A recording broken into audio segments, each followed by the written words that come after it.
Olá, boa noite. Eu sou o Nelson Carneiro. Estamos iniciando aqui mais um programa, A Sua Cidade e os Valores. E hoje, como a gente havia anunciado, nós vamos falar com o professor de Educação Física, que é o professor Marlon Coutinho Moreno, né? É isso? Correto. Boa noite. E a gente vai bater um papo. Você que está aí vai estar nos acompanhando, pode fazer uma pergunta, e se quiser deixar uma pergunta, uma mensagem, fique à vontade. Vou começar cumprimentando aqui o Marlon. Boa noite, obrigado pela oportunidade de falar com você, Marlon. Nelson, eu que agradeço aí o convite. Para mim foi um privilégio. E sabendo que você tem uma audiência muito qualificada, para mim, confesso que estou tremendo um pouco aqui, nervoso, mas nós vamos conduzir isso da melhor forma possível. Eu fico até feliz que é você que esteja à frente conduzindo, que eu já fico até um pouco mais calmo aqui. Mas é um privilégio. Muito obrigado pelo convite, Nelson. É só desligar o ar-condicionado que não vai tremer, não, que o calor está bravo. Com certeza.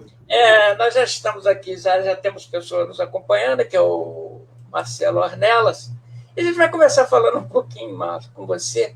Eu gostaria que você falasse um pouco aí sobre aquilo. Por que você quis ser um professor de educação física? Se exatamente o educador físico tem diferença do terapeuta, né? Que eu acho que são duas atividades. Eu gostaria que você falasse um pouquinho sobre isso. Claro. E essa é uma dúvida recorrente, inclusive. E a minha paixão veio desde que eu me entendo como gente, porque eu sempre fui muito ligado a atividades no meio outdoor, eu sempre fui muito ligado às artes marciais. E quando chegou o momento de escolher uma faculdade, para mim foi algo meio que natural fazer educação física. Para mim foi algo fisiológico, eu diria. A educação física, me apaixonei por essa área. E eu dei início em 2002, meu primeiro período, e eu concluí a licenciatura plena em 2007, se eu não me engano, 2007. E aí, de lá para cá, fiz alguns cursos, fiz 2 pós-graduações, e hoje eu trabalho bastante com a parte de reabilitação, públicos especiais, na verdade, ou seja, cardiopatas, diabéticos, gestantes, enfim, e com o público da terceira idade. E é interessante porque em 2013 eu tive esse insight, eu percebi que é um público que é completamente negligenciado, que precisa de muita atenção, de muito carinho. Então, mas a própria educação física, ela, na década de 80, 90, era que beirava só os mais fortes sobrevivem. E depois ela veio passando por um processo de modernização, atualização, e atualmente já se preocupa-se muito mais com o bem-estar da pessoa. Então a busca hoje é muito mais com a saúde. Então é algo muito menos estético, com fins estéticos, e muito mais com saúde. E é interessante que a gente tem uma relação muito boa. Não, a princípio não foi assim, mas hoje, particularmente, a gente tem uma relação muito boa com o pessoal da fisioterapia, né, que eu diria que são áreas correlatas e irmãs, na verdade, e uma acaba indicando para a outra e vice-versa. Pelo menos o meu relacionamento com o pessoal da fisioterapia é maravilhoso, e com o pessoal da medicina também. Eu acho que as pessoas começaram a perceber que o bacana é essa integralidade que existe entre as diversas áreas, né, entre a ortopedia, a fisioterapia, a educação física, a nutrição, psicologia, e, enfim, todas as áreas correlatas da saúde, todas elas concorrem de forma harmônica, e isso, quem mais é beneficiado com isso, na verdade, são vocês, que recebem esse conteúdo aí tão interessante, né? Seja lá de quem for o profissional. Você pega um paciente, por exemplo, daqui a pouco eu já tenho uma pergunta aqui do Carlos Nascimento, e a gente vai trazer ela daqui a pouquinho na hora certa. Por exemplo, o paciente, ele está, como se diz, além de sedentário, está com problemas de locomoção, etc. Quem entra primeiro? Os exercícios físicos ou a terapia seria... Como é que é isso aí? Ou a terapia com fisioterapeuta, né? Ótima pergunta. Isso é uma dúvida geral. Com terapeuta, lógico. E as funções, elas são muito claras. A educação física trabalha com indivíduos saudáveis. Se você, por uma porventura, tem alguma limitação severa em locomoção, por exemplo, seria interessante você passar primeiro pela avaliação de um fisioterapeuta, até porque ele vai entender melhor quais são as suas questões, vai fazer um trabalho de reabilitação com você e, em algum momento no futuro, ele vai liberar você para a prática de atividades físicas. E aí é nesse momento que entra o professor de educação física. Então, a educação física não trabalha diretamente com reabilitação. Nós entramos na reabilitação já no final do processo de reabilitação. Então, vamos supor, alguém passou por um processo complexo de cirurgia no joelho. Então, primeiro você vai trabalhar um bom tempo com um fisioterapeuta, mas em um determinado momento o fisioterapeuta vai indicar para você fortalecimento muscular, ainda dentro da fase de reabilitação. E é nesse momento que entra o professor de educação física. Sim. Então, a parte de, nesse final da reabilitação, já transformando a pessoa que passou por um processo de reabilitação já numa pessoa normal, saudável. E aí já pode treinar por conta própria ou sob a supervisão de um professor de educação física. Vamos para o meu caso, por exemplo. Eu tenho problema cardíaco, tenho problema de polioneuropatia amiloide, e tenho um marca-passo. Como é que você lidaria, por exemplo, com um paciente dessa natureza? Porque eu acho que tirando a amiloidose, eu acho que problema cardíaco, marca-passo, estente, parece que é estente, eu nem sei falar muito bem. Como é que você lidaria com isso? Aí, por exemplo, quando você chega com essas questões para mim, a primeira pergunta que eu faço é: você já conversou com o seu cardiologista acerca do início de uma prática de exercícios físicos? E aí a resposta vai ser sim ou não. Se você não conversou, a minha recomendação é converse com ele e pergunte se você está apto ao início da prática de alguma atividade física, seja ela qual for. Se ele falar você está liberado, aí você já vem direto comigo. Mas aí seria interessante que você buscasse alguém que possui alguma formação, alguma qualificação com públicos especiais. Porque aí, de fato, não é todo professor de educação física que possui expertise para trabalhar com esses públicos especiais. Agora, o que o cardiologista pode sugerir para você a princípio? Olha, talvez seja interessante, em um primeiro momento, você procurar uma clínica de reabilitação cardíaca. Então, é um local onde você vai ter, por exemplo, um cardiologista, você vai ter alguém que trabalha junto com a enfermagem, fazendo algo mais, ainda mais sob controle, para que você possa evoluir o seu quadro e, em um determinado momento, por que não, você pode receber alta dessa clínica de reabilitação cardíaca e procurar uma academia onde você vai treinar, com supervisão de um professor de educação física ou por conta própria. Então,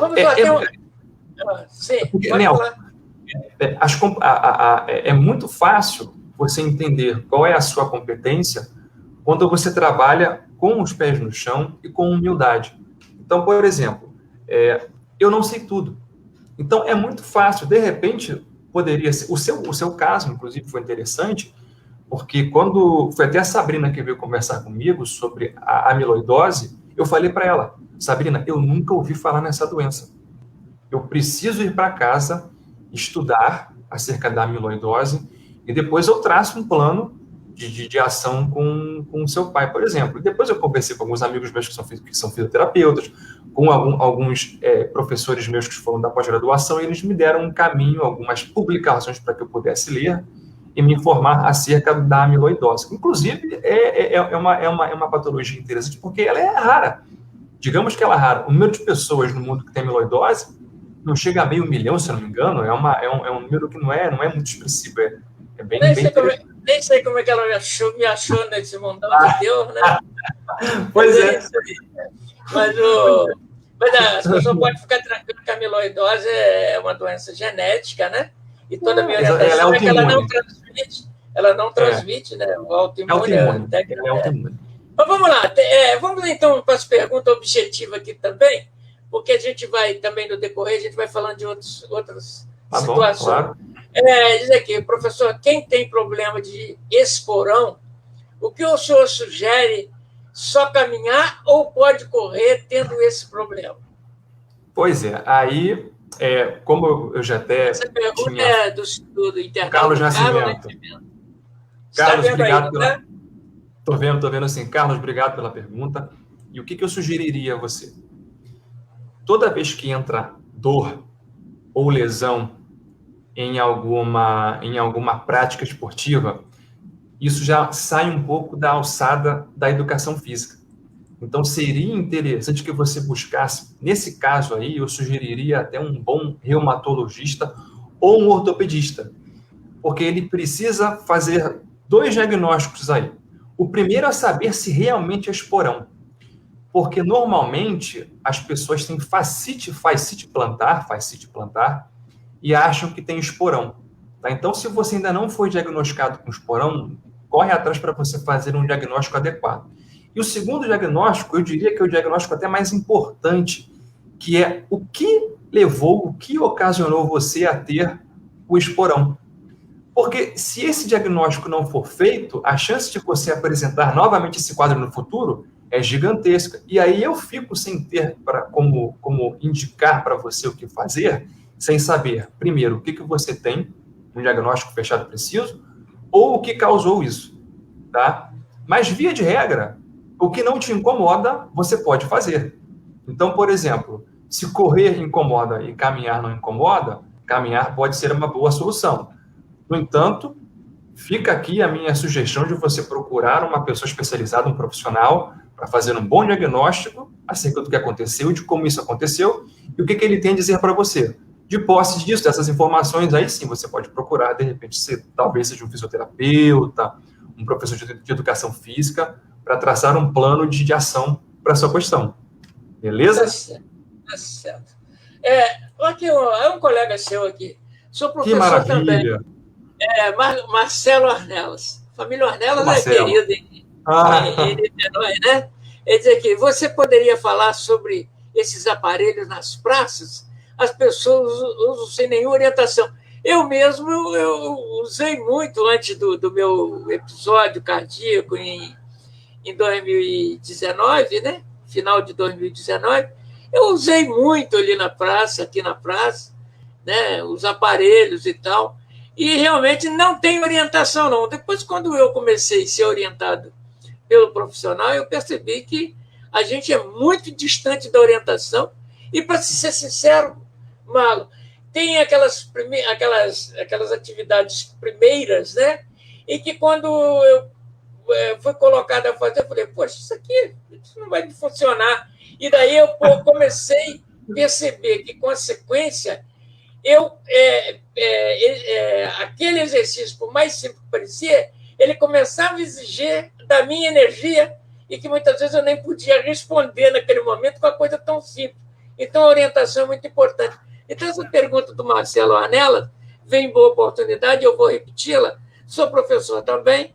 Você poderia falar sobre esses aparelhos nas praças? As pessoas usam sem orientação. Muito bem. Marcelo, obrigado pela pergunta. Com satisfação saber que tem um colega aí assistindo. E quando você lida com saúde pública e você trabalha em um município, um estado ou um país, a gente entende as questões orçamentárias como sendo as principais limitadoras quanto à implementação de algumas políticas. E nesse caso específico dos equipamentos, eu acredito que a proposta ela foi muito interessante, mas faltou justamente o mais importante, que é a orientação. E eu entendo perfeitamente que talvez se torne, do ponto de vista do financiamento, né, econômico, impossível você colocar um professor de educação física disponível 8 horas em cada praça que tem equipamentos. No entanto, as redes sociais estão aí de fácil acesso para qualquer pessoa. Então, a minha sugestão seria que a prefeitura, por exemplo, de Niterói, fizesse alguns vídeos, tá, acerca do que você poderia fazer, como você fazer, e publicar no Instagram, no Facebook, no YouTube, porque as pessoas já teriam um mínimo de ideia, um mínimo de noção acerca do que fazer. Porque realmente, você só pôr o equipamento lá, achando que as pessoas vão fazer da forma mais adequada possível, na minha humilde opinião, é temerário. Se essa orientação existe, eu até peço desculpas aí a quem seja, e porque eu realmente desconheço. Eu desconheço. E aí, bom, eu tenho certeza que todo mundo aqui já deve ter visto alguém fazendo alguma barbaridade lá, né? E aí eu me pergunto, inclusive, até que ponto realmente é interessante você manter esses espaços disponíveis sem ter um mínimo de orientação. Uma parceria com o CREF, talvez, para uma divulgação acerca do que possa ser feito, o que não deve ser feito, como fazer, os horários mais interessantes. Ou seja, são dicas simples, você poderia fazer vídeos de 1 minuto ali, nada que ocupe muito tempo, que seria melhor do que você colocar o equipamento e não dar o mínimo de suporte para aquela pessoa. Mas essa é somente a minha opinião. Sim. Niterói, a gente tem a vantagem, temos orientador, eu não sei se é profissional professor de educação física, eu não entendo bem, mas aquele projeto Gugu que é orientando as pessoas fazendo... sim. Então, o nome Projeto Gugu. Projeto Gugu, eles fazem na praça os exercícios de pessoa idosa, e joga a perna para lá, joga para cá, e samba e tal, num cabinho de vassoura ou numa outra, né? E eu acho muito interessante. Mas, ao lado disso, tem os aparelhos de exercício físico que fica divorciado daquilo ali, e as pessoas chegam, e às vezes a gente faz até exaustão, né? Leva um tempo. Eu gostaria de saber de você, por exemplo, se faz muita diferença, por exemplo, chegar numa esteira e fazer 45 minutos direto, ou 10 minutos, ou quando que eu posso fazer 45 minutos direto, ou 1 hora? Como é que é isso? É melhor ir aos pouquinhos? Essa forçação de barra, desculpa o termo, ela pode provocar lesão, Marco? Ótima pergunta, Nelson. O que a gente aprende na faculdade ainda, né? É que o princípio que norteia a educação física é o princípio da individualidade biológica. Ou seja, cada indivíduo é um conjunto de sistemas com suas características, com suas propriedades, completamente diferentes um do outro. Portanto, seria muito interessante que cada pessoa tivesse a sua prescrição individualizada. Eu entendo que nem sempre isso é possível, mas no mundo ideal seria o mais interessante. Por quê? Justamente para que você possa respeitar essas características que eu acabei de citar. Por exemplo, sexo, idade, experiência passada, quantas vezes... Opa, voltei? Ah, tá. Quantas vezes essa pessoa tem tempo disponível para a prática de exercícios físicos? O que essa pessoa precisa? Porque, por exemplo, vamos supor que eu tenha 2 indivíduos, tá? São 2 irmãos, inclusive, são 2 gêmeos. Só que um está acima do peso e o outro abaixo do peso ideal. Se você for montar um programa de treinamento para esses 2 irmãos gêmeos, os programas vão ser completamente diferentes, porque um precisa perder percentual de gordura e o outro precisa ganhar massa muscular. Então, são treinos, eu diria que bastante distintos entre si. E a gente acaba sempre ficando muito focado no tempo de exercício, tá? Só que o tempo é apenas uma variante que eu tenho entre diversas outras variantes. E se eu fosse escolher uma variante para marcar o meu tempo, talvez para marcar a qualidade do meu trabalho, o tempo talvez fosse uma das últimas que eu escolheria. Porque eu posso trabalhar em cima de frequência cardíaca, por exemplo, que é muito interessante. Eu posso trabalhar em cima de VO2, por exemplo. Eu posso trabalhar em cima de distância e tempo, que aí começa a ficar interessante, porque você tem uma média de velocidade que você pode fazer. Ou seja, o tempo total do exercício, ele não dita a qualidade do exercício. Então, Hoje trabalha-se muito mais com a qualidade do exercício do que com quantidade de exercício.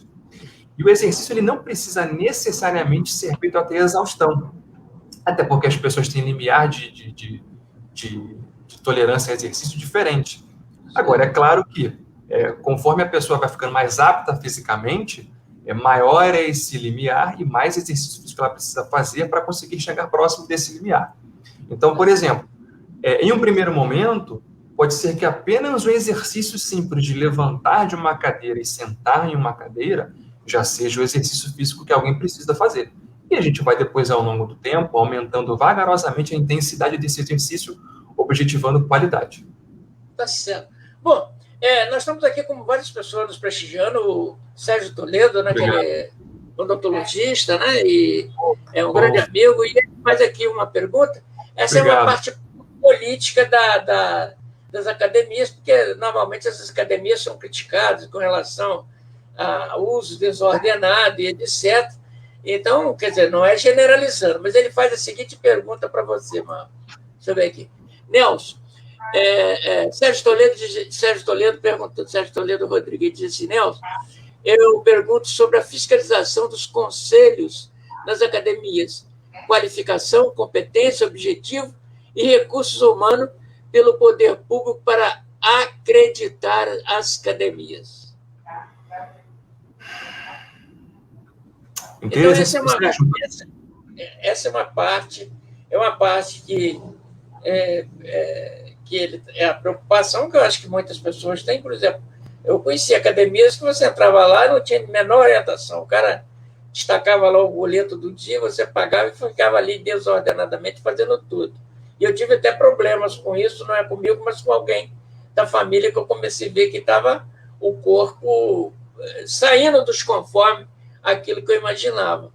E é isso que eu acho que ele está se prendendo nessa pergunta, meu amigo Sérgio Toledo. Sérgio, obrigado pela pergunta. E essa pergunta é interessante porque isso é um problemão que nós temos no Brasil. Você tem 3 órgãos que trabalham mais ou menos com isso aí que você pediu. O primeiro é o Sindipef, que é o Sindicato dos Professores de Educação Física. Tem o Sindicato das Academias e, por fim, tem o Conselho Federal de Educação Física. E é muito interessante porque, aí você me perdoa, tá? Mas aí fica um empurrando para o outro a competência, o que, né, é algo mais do que normal e não deve ser exclusivo da educação física. Então, por exemplo, a nossa briga sempre foi pela valorização profissional. Porque, para você ter ideia, o Sindicato dos Professores de Educação Física põe como teto, como limite mínimo de pagamento para a nossa profissão, R$4 hora aula. Vocês concordam que R$4 hora aula beira o irrisório? Você não consegue fazer um lanche aqui em Niterói, no centro de Niterói, com esse valor. E aí o que vai acontecendo? É natural que a mão de obra acabe sendo desqualificada.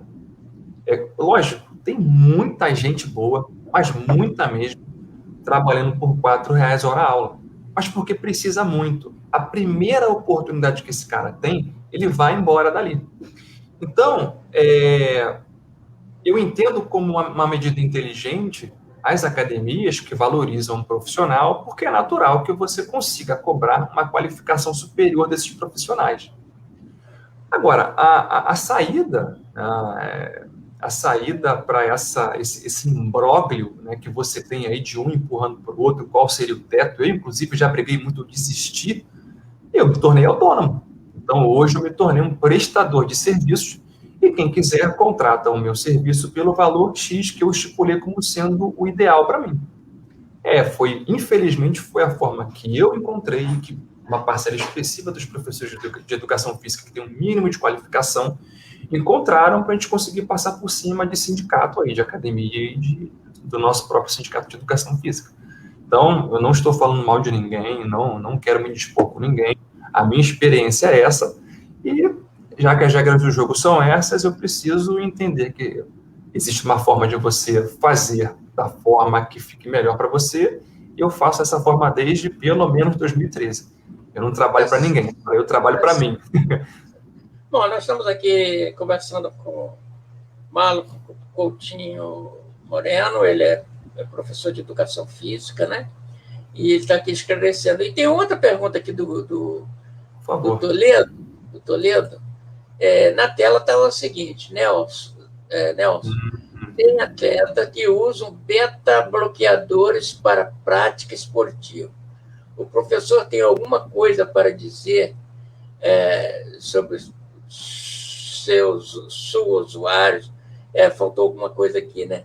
Que são muitos na área de esportistas, entre os esportistas. Você pode... Está lendo aí, Omar? Estou sim, consegui. Dá para você responder lá, né? Dá, tranquilo. Sérgio, mais uma vez, obrigado pela participação e pela pergunta. O beta-bloqueador é um medicamento já consolidado e utilizado no controle da hipertensão arterial. Ele tem uma característica muito interessante, que é um efeito secundário, que ele não só limita a hipertensão, ele controla a hipertensão arterial, perdão, mas ele limita também a frequência cardíaca. E aí isso é um problema. Porque sempre que eu ponho alguém sobre esforço físico, o que eu quero que aconteça é uma elevação da frequência cardíaca. A resposta cronotrópica, né, o tecniquez aqui, a resposta cronotrópica adequada é a elevação da frequência cardíaca. Ou seja, houve uma necessidade, uma demanda energética superior, e esses tecidos estão esgotando os estoques de glicogênio, né, de açúcar, de oxigênio, eles precisam ser nutridos e o coração bate mais forte para levar mais sangue para aqueles tecidos. Pois bem, como o beta-bloqueador ele inibe essa elevação da frequência cardíaca, para quem prescreve, tem que ter muito cuidado em relação ao nível de esforço físico que faz, para que seja um esforço físico que a frequência cardíaca dessa pessoa esteja de acordo. Ou seja, eu não posso submetê-la a um esforço físico muito vigoroso, sem ter um controle adequado, porque essa pessoa pode se sentir mal. Por quê? Devido à falta de oxigenação, por exemplo, porque não vai chegar oxigênio de forma adequada nos tecidos. Então, o exercício ele pode ser feito sem medo, mas com uma orientação adequada e com moderação. Mas, o Nelson, se você me permite, o exercício físico, ele, inclusive, ele pode se tornar o remédio dessa pessoa. Porque quando eu faço um esforço físico, por exemplo, né, o coração ele tem um músculo, que é o miocárdio. E se eu me exercito fisicamente, o meu miocárdio ele também se exercita fisicamente. E olha que interessante. Existem algumas publicações, alguns estudos que demonstram que pós-exercício físico, a pressão arterial tende a diminuir. Só que isso é um efeito agudo, ou seja, ele é um efeito transitório passageiro. No entanto, o que esses achados eles encontraram? Que se esse esforço físico, esse exercício físico, ele é feito com frequência, durante um tempo um pouco mais estendido, né, esse efeito da diminuição da pressão arterial, ele se torna corriqueiro, se torna prepotente. E a pessoa, inclusive, pode fazer uma diminuição da quantidade do beta-bloqueador que toma, ou até mesmo não precisar mais tomar esse beta-bloqueador. Por quê? O remédio dela passou a ser o exercício físico. E o melhor, em efeito colateral. E natural, né? E natural, pois é. Natural. Agora, você falou sobre... eu quero perguntar para você o seguinte, a gente sabe que é comum você ver nas orlas as pessoas correndo, uns correm mais, outros correm menos, outros caminham, né? A importância da caminhada em si para a corrida. Outra coisa, outro detalhe, não vou falar aqui no sentido crítico, mas a nossa orla, por exemplo, parte dela é com pedra portuguesa. Pedra portuguesa ela oscila. E a hora que as pessoas caminham, realmente eu percebi que me prejudicava as costas, e principalmente se eu andasse, mesmo andando com um sapato Neoflex, alguma coisa assim. Então eu tinha que usar um tênis mais reforçado para que não sentisse muito aquele impacto. Mas, na realidade, você caminhando ou correndo, você tem esses desníveis provocados pelo próprio alto e baixo, que é normal nas pedras portuguesas à medida com o passar do tempo. É uma coisa que procede isso, a regularidade. Por exemplo, você caminhando na esteira, você tem uma regularidade, né, de piso. Essa irregularidade de piso influencia na fadiga em excesso para o caminhante ou quem está fazendo o Cooper? Muito provavelmente sim, inclusive em relação a torções e quedas, porque você tem um chão irregular, isso não proporciona uma marcha plena, adequada. Claro, a pessoa consegue andar, né? Mas se você tivesse um solo uma superfície mais regular para você poder fazer a sua caminhada, poxa, realmente seria muito, muito, muito interessante. Esse desnivelamento da pedra portuguesa, isso aí é um problema de saúde pública que a gente tem no Brasil. Eu estou brincando, claro que não é um problema de saúde pública, mas ele interfere bastante na prática de atividades físicas ao ar livre, principalmente na orla, né? Eu acho que as principais praias do Rio de Janeiro, elas têm pedra portuguesa. Copacabana, Ipanema, Leblon, Leme, São Francisco, aqui em Niterói, Praia das Flechas, Icaraí. Então, acho que a maioria, né? Acho que a única que tem e Camboinhas. A única que eu não me recordo agora é Piratininga. Eu acho que Piratininga é de cimentada, aquelas placas de cimento ou alguma coisa similar. Mas, Nelson, a gente, na verdade, o que é preciso é uma manutenção, para que você possa ter uma superfície o mais plana, o mais regular possível. E aí, uma opção interessante é também em Piratininga, mas é uma pena que isso é apenas aos finais de semana, porque eles fecham um trecho extenso da praia e você pode andar no asfalto. E aí é bacana porque é uma superfície bastante regular. Eu consideraria até superior à pedra portuguesa. Mas o que a gente pode fazer? Né? A gente tem que fazer de acordo com o que você tem disponível. Então, a minha sugestão seria, se você está tendo muitas ocorrências de entorse, por exemplo, em tornozelo, ou de repente queda, o que você poderia fazer? Diminuir um pouco a velocidade, talvez aumentar o tempo total do exercício, tá? Porque o ideal é você a intensidade, não o tempo. Esquece o tempo. Né? O bacana seria você com frequência cardíaca, ou com oxímetro, por exemplo, você avaliar a frequência cardíaca daquela pessoa e você fazer a sua prática esportiva em cima daquilo ali. Não sendo disponível, né? Para o leigo, talvez ele não tenha disponível isso, não saiba nem mexer nisso, então não tem problema.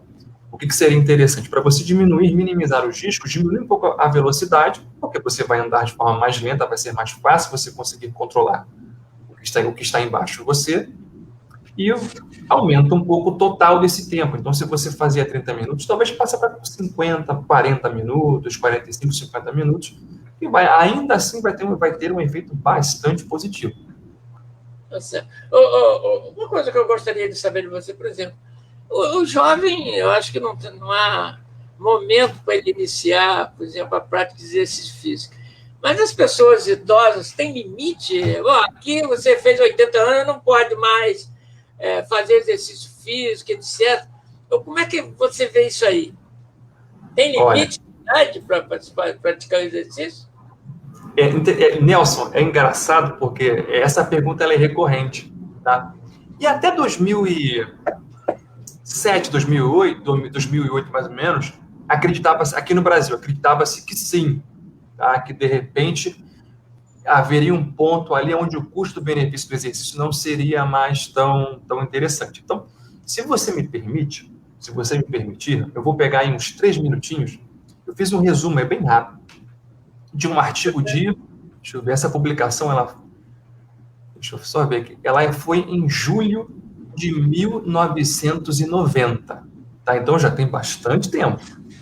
E ela analisou tá? Foram 10 sujeitos idosos, tá? Com uma média de idade de aproximadamente 90 anos.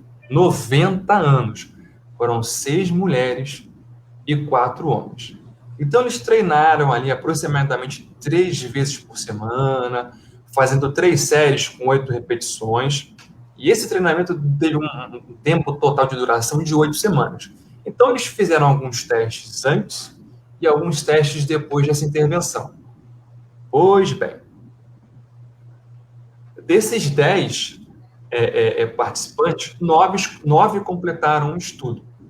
E os ganhos de massa muscular foram incríveis. Tá? Então, por exemplo, nós tivemos aí mais ou menos, tá?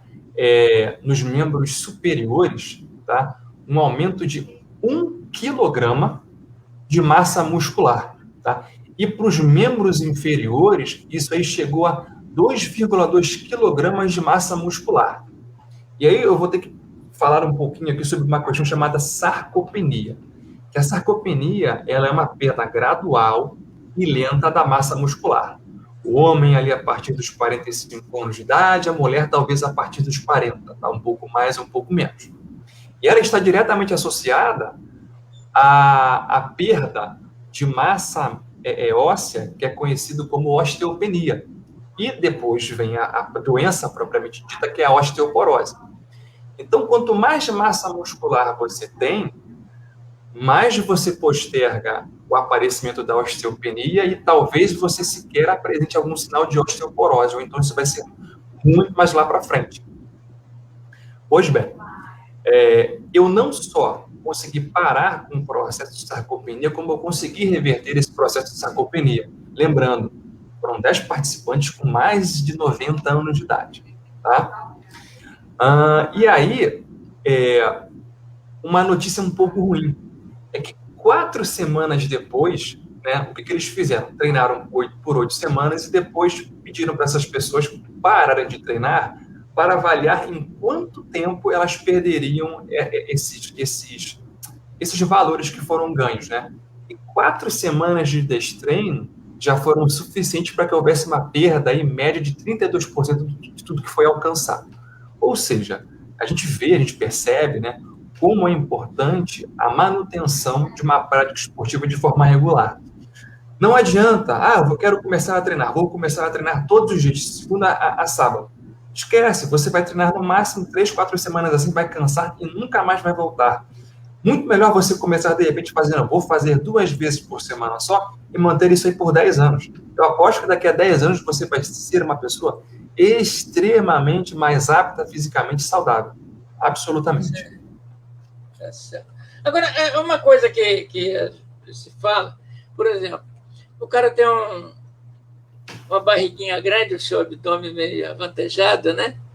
E ele, de repente, começa a fazer exercício e começa a receber massa muscular. Há compensação de peso? Como é que é isso? Se o cara tem... Como é que é feito isso?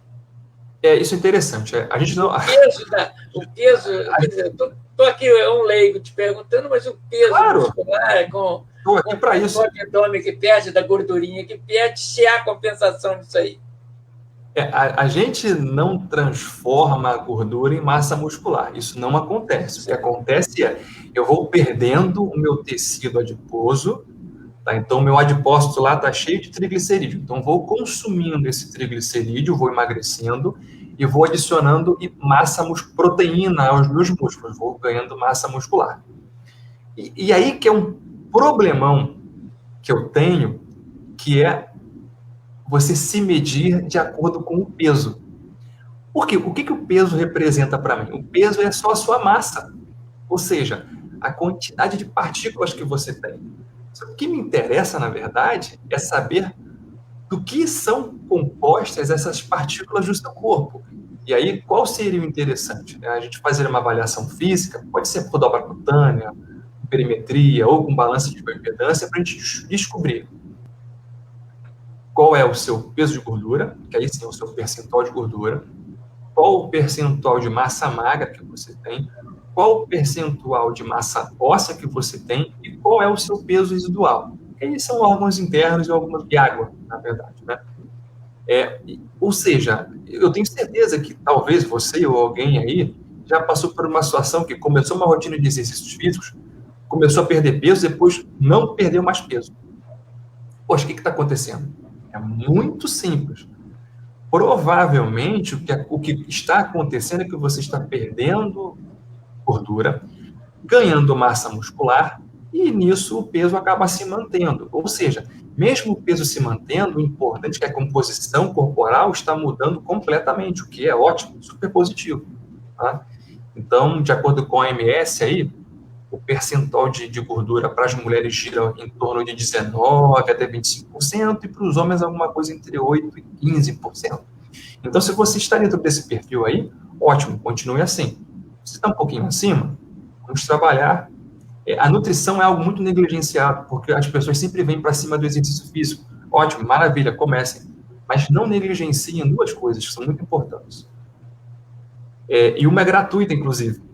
Então, nutrição é importante, de repente você procurar a ajuda de um nutricionista. Então, aí, Nelson, você me permita aqui até, já até pedindo desculpas, por favor, não caia na lábia de coaching, influência. Esquece, cara, procura um nutricionista. Quem trata de nutrição é nutricionista, tá? Nem professor de educação física, fisioterapeuta, não. Quem entende é o endocrinologista, se você tem alguma coisa mais severa, e, para as pessoas normais, um bom nutricionista. E a outra coisa que é negligenciada, que tem um papel preponderante no emagrecimento, e é gratuita, é o sono. O sono é de graça, não custa nada. Eu faço um desafio a quem está me ouvindo aí. Pega uma semana, de segunda a sexta-feira, e durma 8 horas seguidas, ali entre 10, 11 da noite, até mais 6, 7 da manhã, e faça isso por uma semana, com qualidade. Eu tenho certeza que o seu corpo vai mudar até a sexta-feira. Isso não é papo de vendedor de suplemento, não, porque é verdade. Porque a gente, no período noturno, libera alguns hormônios, tem um perfil hormonal que proporciona um consumo do triglicerídeo, que eu havia falado anteriormente, que você não tem pela manhã. Um dos principais combustíveis do corpo durante o sono é a gordura. Só que as pessoas acabam dormindo 4, 5, 6 horas por noite, naquela fase do sono REM, que é uma fase de sono mais profunda, onde você tem uma liberação maior de um hormônio chamado HGH, que ele é extremamente lipolítico, ele usa muito lipídio como fonte energética, você acorda. E aí você perdeu aquele sono maravilhoso. É um sono restaurador, inclusive. E não apenas é lipolítico, queima a gordura, como ele é restaurador. Então, isso aí ao longo de anos, às vezes a pessoa faz tudo certo, treina bonitinho, se alimenta bem, mas dorme mal. Não vai ter o resultado que está esperando, por causa do sono. Sim.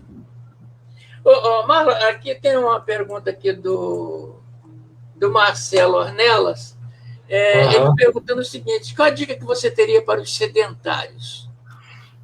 Eu vou direto ao ponto. Marcelo, e os outros sedentários que estiverem nos ouvindo aí, guardem essa informação que eu vou passar para vocês agora. Qualquer coisa que vocês fizerem é melhor do que não fazer nada. O não fazer nada é a pior plano que você pode traçar para a sua vida. Faça qualquer coisa que seja. Vou dar uma dica. Desça do transporte coletivo, havendo segurança para isso, 10 minutos antes de você chegar na sua casa. Se você fizer isso, por exemplo, eu vou pegar um ônibus indo para o trabalho em um ponto mais afastado onde eu preciso andar 10 minutos. Vou descer também em um ponto onde eu preciso andar para o meu trabalho faltando 10 minutos, e você faz isso na volta, você já fez 40 minutos de atividade física naquele dia. Isso vai ter um impacto muito positivo a médio e longo prazo, 3, 4, 5, 6 meses. O seu corpo vai mudar, a sua fome vai mudar, o seu sono vai chegar mais cedo, vai ser mais regular. Gratuito, não custou nada. 10 minutos indo para o ponto, 10 minutinhos chegando no trabalho, 10 minutos do trabalho até o seu ponto e, por fim, 10 minutos do ponto final até a sua casa. Faz isso. Depois vocês me chamem, venham falar comigo aí, ver se não funcionou. Vai funcionar. Então não precisa de nada mágico, nada muito sofisticado se você não tem a possibilidade de fazer isso. Se você tem a possibilidade, maravilha, procura um personal, procura uma academia, poxa. E aí vai ser uma coisa que vai ter um potencial de resultado fantástico. Não tenho como, não posso, não tem problema. Faz o que eu falei aí. 40 foram, sei lá, de repente você pode começar fazendo apenas na ida ou somente na volta. Depois se você acha que você ganhou capacidade física, faça na ida também. Inclusive o Fran Cunha está aqui, exatamente sono de qualidade é essencial para um organismo funcional, equilibrado e saudável, né? Pois é, e isso é extremamente negligenciado pelas pessoas. Como as pessoas dormem pouco e mal. Esse sim, um problema de saúde pública, tá? Um problema de saúde pública. Justamente, quando ele fala que hábitos saudáveis são fundamentais para ele, é justamente isso que você está falando. O cara não tem hábito de descer 10 minutos antes, ele passa a ter, né, adotar isso. Eu percebi que quando eu resolvi fazer caminhada pela manhã, não agora, mas em 2009, 2010, que eu estava podendo andar bastante, né? Toda a orla de Niterói, eu andava toda hora. Quer dizer, uma grande parte, né? E aí, o que acontece? Eu acordava de manhã, eu já acordava já pensando no tênis que eu ia calçar para sair. Minha vontade era sair, entendeu? Imediatamente. Quer dizer, eu acho que está relacionado, quer dizer, um hábito, né? Quer dizer, você pega aquela habitualidade. Eu não sei se estou me expressando certo. Exatamente. A gente vira a chave. O que é extremamente desconfortável se torna essencial na sua vida. E você precisa daquilo para se sentir bem. O Nelson, perdão, a Fran falou que é nutricionista. Então, é isso, gente. Procurar... ela é nutricionista, isso aí. Procurem os profissionais que têm formação, que procuraram informação de qualidade, que vão conseguir te ajudar. Então, não caiam, tá? Me perdoa até, Nelson, nessas maluquices de suplemento. Tem suplemento bom, tá? Mas tem que ser indicado por nutricionista. Não é por coaching, não é por influenciador digital, ou, o meu professor prescreveu para mim. O seu professor, ele é nutricionista, então ele não tem o direito moral e legal de prescrever nada para você. Ele não pode, não deve. Não pode, hipótese alguma. Quem faz isso é quem tem formação em nutrição. E vice-versa também. Eu não vou me meter na fisioterapia, eu não sei trabalhar com reabilitação. Quem faz isso aí com expertise é o fisioterapeuta. Agora, eu gostaria que você, para a gente terminar, eu gostaria que você falasse um pouquinho, por exemplo, quem faz essas trilhas, por exemplo, isso é reputado como esporte ou um exercício? Bom, é meio redundante que eu falo, ou exercício físico, porque quem pega uma trilha para fazer, ele não tem limite, né? E na prática de exercício, a gente está compreendendo aqui pela sua fala que nós temos um disciplinamento. E numa trilha não tem disciplina, você vai andar. E é essa diferença. Eu nunca fiz trilha, mas eu tenho um amigo que eu sei que fez e já fez aqui nessa Serra dos Órgãos aqui, né? Pô, maravilha, já andei tudo isso aí, Nelson. Isso aí é uma maravilha, isso é uma coisa de louco, isso aí. Realmente. Você volta daí revigorado, você volta a outra pessoa. É fantástico, verdadeiramente fantástico. E, na verdade, o que a gente recomenda, né? A trilha, ela precisa ser... como qualquer prática que você vai começar, fazendo as trilhas menores até você conseguir fazer as trilhas maiores. E o que é interessante é você fazer, sim, um trabalho de fortalecimento muscular e um trabalho de preparação cardiorrespiratória, para que você não sofra na trilha, para que você consiga fazer a trilha de uma forma mais confortável, mais agradável. Porque não é só botar a mochila nas costas, 1 litro de água e sair. A primeira recomendação que eu falo para qualquer pessoa, eu quero fazer uma trilha. busque alguém ou alguma empresa que faça isso com qualidade. Que eles vão te recomendar um calçado adequado, a roupa adequada, algumas sugestões de alimentação, de tipo de alimentação que você pode levar, qual a necessidade hídrica que você vai ter, se você vai precisar dormir na trilha ou em algum local ou não, se dá para ir em um dia ou não, a distância da sua casa também, o quão distante é, você vai ter que ir dirigindo, você vai ter que vai de carona com alguém, vai contratar um serviço de transporte. Então, aqui em Niterói, por exemplo, a gente tem trilhas que são super fáceis e são maravilhosas para quem quer começar. Por exemplo, uma simples subida do Parque da Cidade. Eu considero como uma trilha para você chegar nas rampas de pulo lá. Então, não dá para você começar uma trilha querendo fazer, por exemplo, a famosa, clássica travessia Petrópolis-Teresópolis, que eu já fiz uma vez, inclusive. Mas eu demorei uns bons 20 anos para me considerar apto a conseguir fazer uma coisa mais puxada como essa. Então, a minha recomendação é, comece devagar, busque pessoas que sejam referência nessa área, entenda qual é a sua capacidade física real, adeque-se a essa condição real e treine para que você possa ter uma capacidade física superior, para que você possa cada vez galgar degraus em relação às trilhas maiores e melhores. Mas olha, eu recomendo para todo mundo, tá? Você volta de lá outra pessoa. É fantástico. Bom, nós estamos aqui falando com o professor de Educação Física, Marlon Coutinho Moreno, e nós estamos chegando aqui no final dessa live. Eu quero agradecer prioradamente a todos aqueles que nos acompanharam.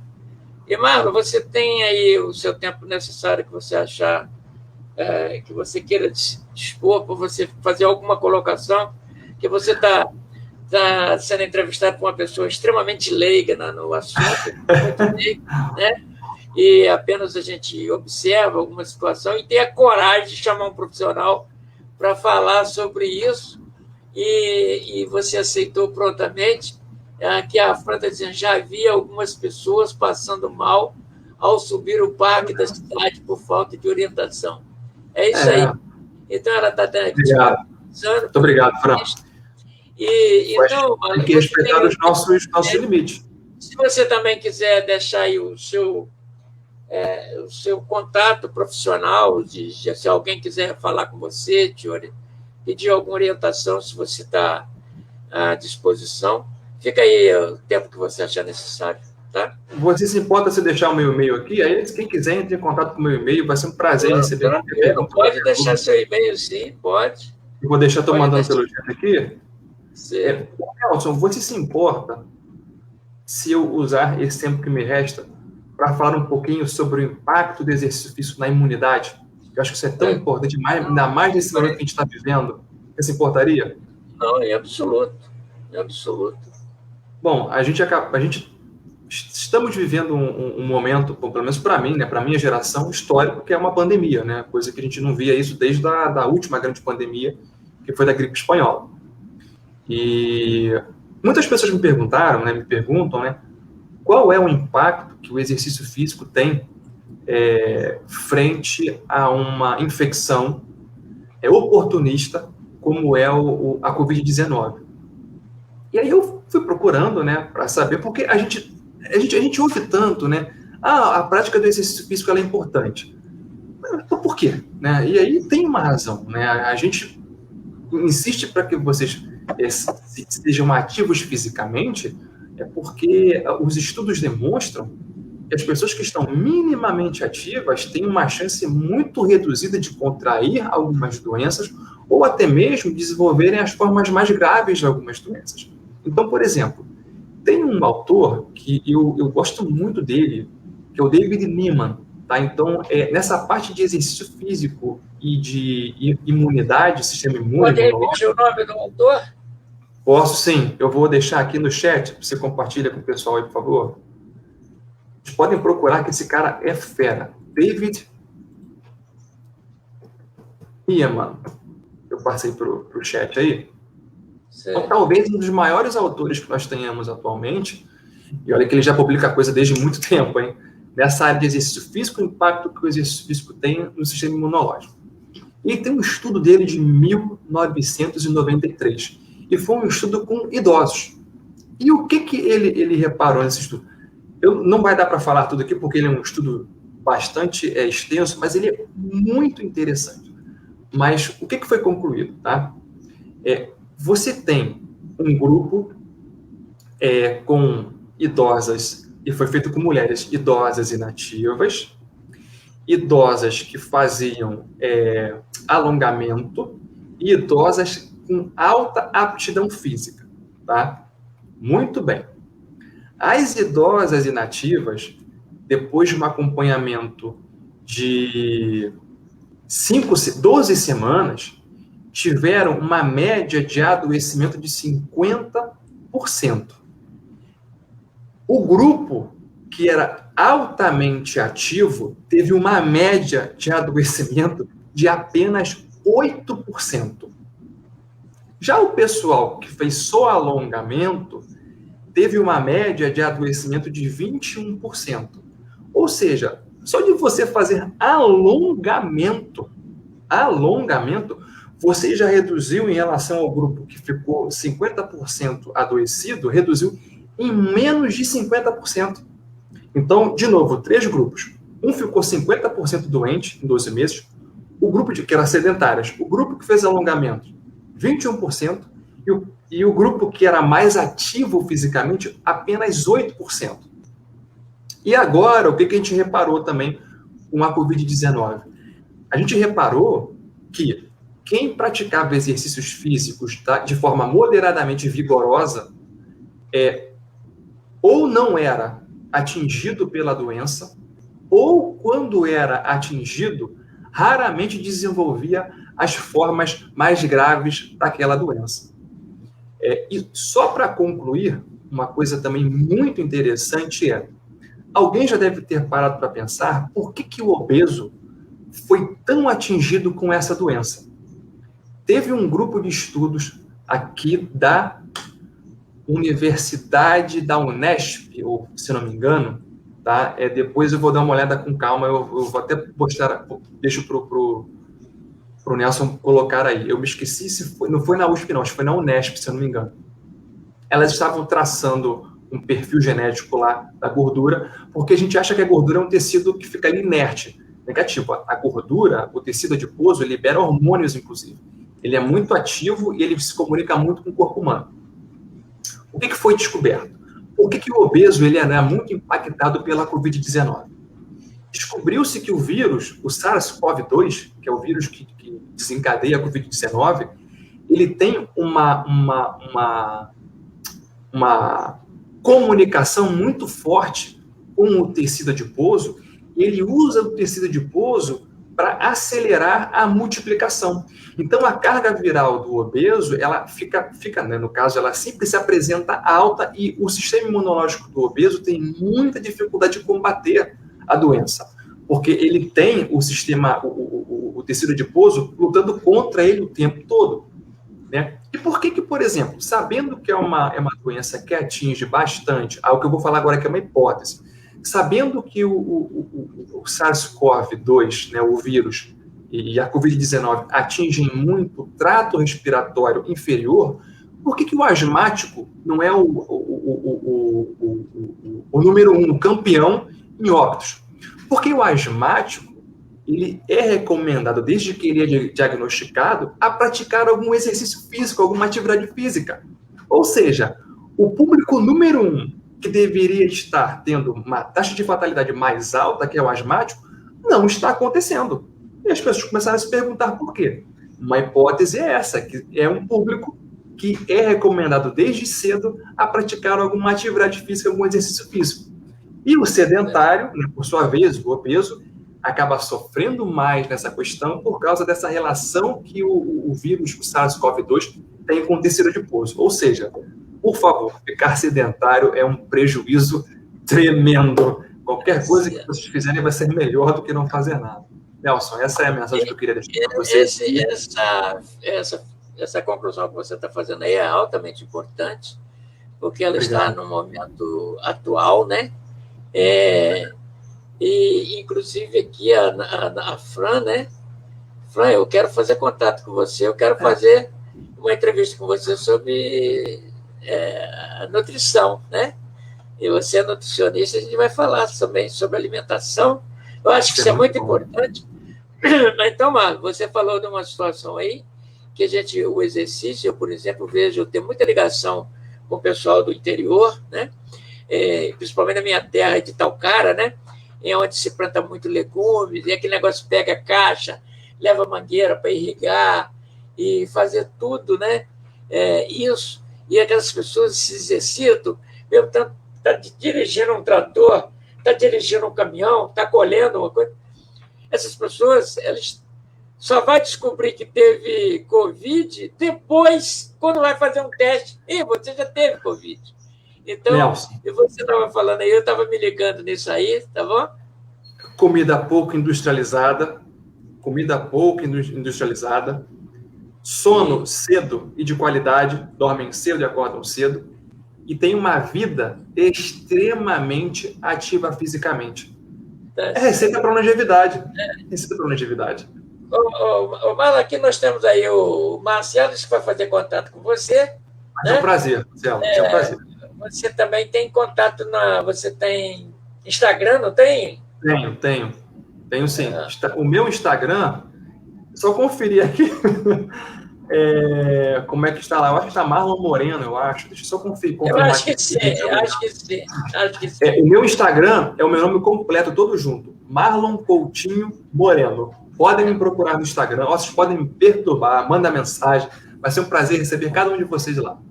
Por favor. A Fran, quando eu falei que ia fazer o Toledo, né, disse que é muito bom a entrevista. Muito obrigado. Marlon, eu fico agradecido aí com essa disponibilidade do seu tempo, né, para a gente fazer essa entrevista. Estou em pé, às ordens. E qualquer coisa a gente volta a te chamar aí para a gente esclarecer outros pontos, que se tiver muita pergunta depois aí na nossa live. Tá certo? A nossa live nós estamos convidando aí. Depois eu vou passar ela para a plataforma do YouTube também, vai ficar hospedada lá, né? E também aqui no Facebook. Marlon, obrigado, uma boa noite para você, tudo de bom, saúde para você e sua família, tá legal? Muito obrigado a você pela oportunidade, Nelson. Forte abraço a todos aí. Nos vemos em breve. Até a próxima. Só você aguarda um pouquinho aqui que eu vou encerrar aqui, por favor. Claro. Bom, sua cidade e seus valores, né? Acaba de fazer uma entrevista com o professor de Educação Física, Marlon Coutinho Moreno, né? E acho que foi muito importante. E nós estamos agradecendo a todos aqueles que nos acompanharam.